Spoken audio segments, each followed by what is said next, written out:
Over the last year alone, Canada has signed more than 20 trade and security deals across 5 continents.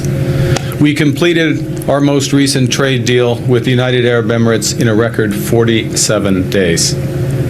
Canada is now the best connected economy in the world.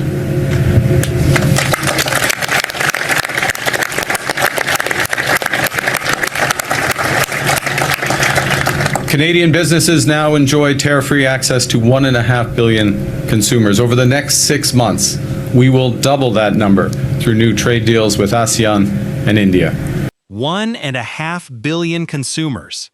Today, 3 billion by year-end.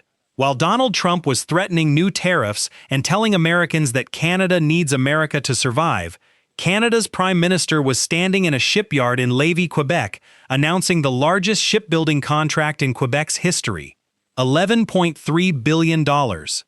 6 brand-new icebreakers, 5,000 jobs, built by Canadian workers with Canadian steel, and when a reporter asked Carney directly about Trump's latest threat, that Canada would come crawling back to the negotiating table, Carney's answer was the most composed and devastating response Washington has heard yet.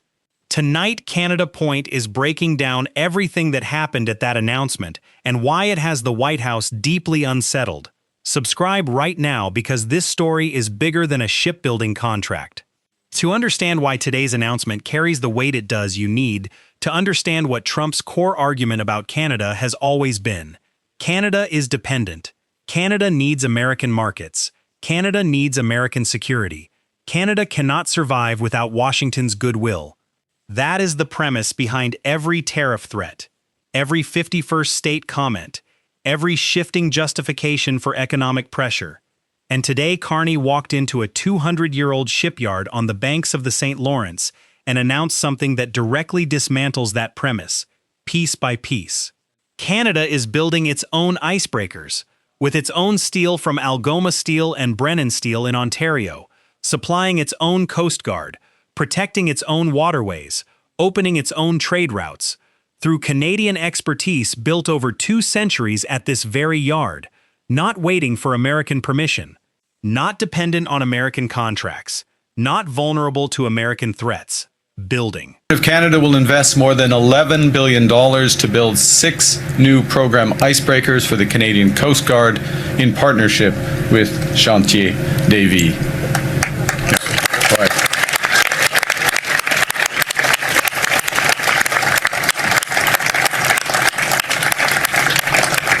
We'll move fast. The first steel, Canadian steel, the first steel will be cut next fall. The first ship will be delivered 5 years later, and the first full fleet, and the full fleet will be in service 5 years after that. The new icebreakers will replace the Coast Guard's aging heavy and medium icebreakers. They'll work in Atlantic Canada, the St. Lawrence, and throughout the depth of winter, and in our Arctic throughout the summer. Listen to what Carney just described. First steel cut next fall. Ships delivered on a multi-year timeline. Full fleet in Arctic service within a decade. That is not a press release. That is a generational commitment. The kind of commitment your generation knows how to recognize because you have lived through enough projects to understand the difference between a politician announcing something and a government actually building it. The steel comes from Canadian mills. The workers are from Lévis and Quebec and across Canada. The supply chain involves more than 1,000 Canadian suppliers from coast to coast. The ships will be built in a yard that has been producing vessels since 1825. 200 years of Canadian shipbuilding expertise sitting on the St. Lawrence. And today that expertise is being deployed to build the most advanced icebreakers this country has ever commissioned. While Trump posts on social media about America winning trade wars, Canada is cutting steel for ships that will keep its waterways open for the next 50 years. And here is where the Carney versus Trump story becomes most direct. Trump's administration claimed Canada would come running back to the negotiating table because the tariffs are so devastating, that Canada depends on America for its security, that Canada has no real options. Each of those claims landed at a press conference where Carney was standing in front of $20 billion worth of infrastructure investment, and Carney answered the security claim with a single comparison that should be quoted in every defense briefing in Washington. Canada has 20 icebreakers. The United States has 1. Not metaphorically, factually. Canada operates 20 icebreakers, America operates 1, and the expertise to build the next generation of Arctic vessels sits not in any American shipyard, but right here at Davie in Lévis, Quebec. That is not a position of dependence. That is a position of genuine strategic advantage. You know, the United States has a handful, and I'm being generous, of icebreakers. We have 20.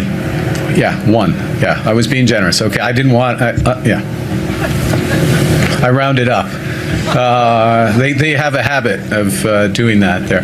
And we have 20. We're building the best in class across all classes with the expertise here. I was being generous. That line from Carney, delivered with the composure of someone who has spent his career in rooms where the numbers matter more than the volume, tells you everything about how Canada is approaching this moment. Not angry, not desperate, not trying to win a social media argument. Simply accurate. America has 1 operational heavy icebreaker. Canada has 20. Canada is building 6 more with expertise that the United States itself needs access to for its own Coast Guard modernization. Your generation has lived long enough to know that real leverage is not what you threaten. It is what you actually have. And what Canada actually has in this shipyard on this river in this country is the Arctic capability that America needs and cannot quickly replicate. That is why Carney said the program goes forward regardless of whatever happens in trade negotiations. Because the ships are Canadian, the steel is Canadian, the workers are Canadian, and the need is Canadian. Washington's approval is not required.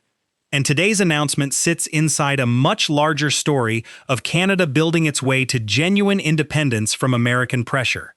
The largest clean energy project in North American history launched in Labrador last week. The largest shipbuilding contract in Quebec's history announced today. 20 new trade and security agreements signed in the past year. Market access expanding from 1.5 billion to 3 billion consumers by year-end. Carney described Canada as now the best connected economy in the world. Think about what that means when set against Trump's claim that Canada cannot survive without America.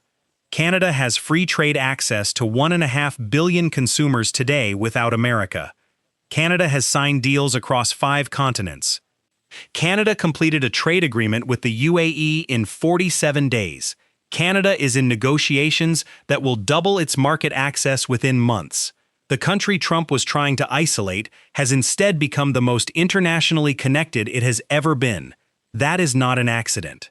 That is 18 months of deliberate, patient, strategic work by a government that understood from the beginning that the only real answer to pressure is options. Look, when the Americans go to the negotiation table first with the right attitude towards our industries and a true partnership, of course we'll come to the negotiating table. Let's be clear.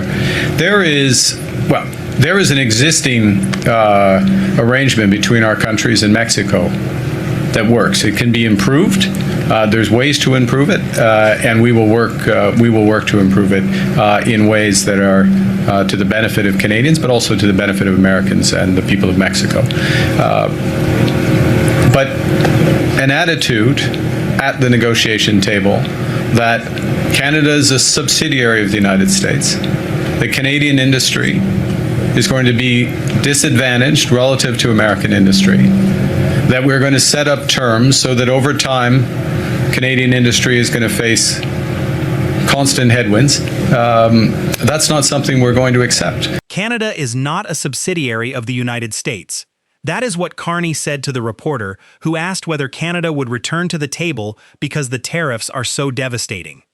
Not with anger, not with drama, with the matter-of-fact tone of someone who has already had this conversation internally and decided exactly where the line is.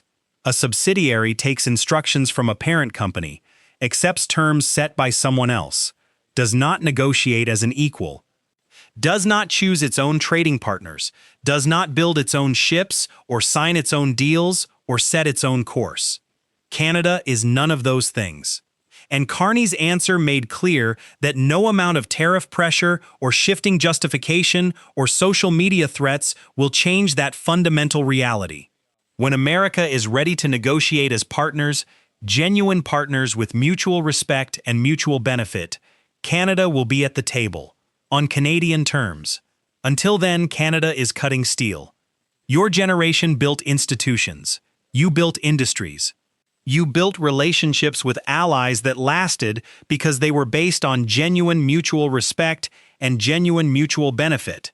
You know what it looks like when someone mistakes dependence for friendship, when a partner starts treating a relationship as leverage rather than partnership, when the terms keep shifting because the goal was never a fair agreement but control. You have seen it in business, in communities, in families sometimes. And you know that the only real answer is the one Carney is giving. Build your own strength, develop your own options, create your own alternatives, and negotiate from a position where walking away is always genuinely possible. Today in Lévis, Quebec, the Prime Minister of Canada stood in a 200-year-old shipyard and announced $11 billion worth of proof that Canada has already started doing exactly that. 6 icebreakers, 5,000 jobs, Canadian steel, Canadian workers, Canadian sovereignty on Arctic waters that will remain open regardless of whatever happens in Washington. Trump told his supporters Canada cannot survive without America. Today, Canada cuts steel. Subscribe to Canada Point for honest analysis of the stories and decisions shaping Canada's future. Turn on notifications, and we will see you in the next one.